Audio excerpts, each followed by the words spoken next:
ઓગાળી નાખી અને એની અંદર નાખવા.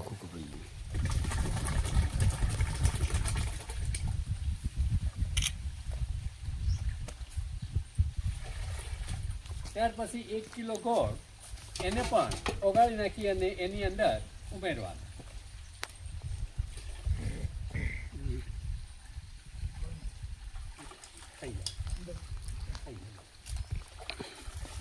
અને છેવટે 1 મુઠ્ઠી માટી એની અંદર નાખી અને પછી 1 મુઠ્ઠી બધી નાખો અંદર નાખી બીજી થોડી નાખી બસ 1 મુઠ્ઠી માટી નાખી અને એને લાકડીથી ઘડિયાળના કાંટાની દિશામાં સવાર અને સાંજ હલાવવાનું ચાલુ રાખવાનું.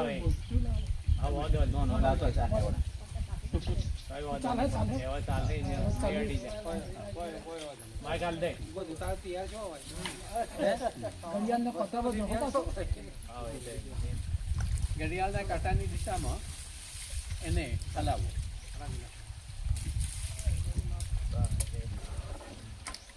સવારે 5 મિનિટ અને સાંજે 5 મિનિટ હલાવી અને એના ઉપર કંતાનના કોથળાથી ઢાંકી દો.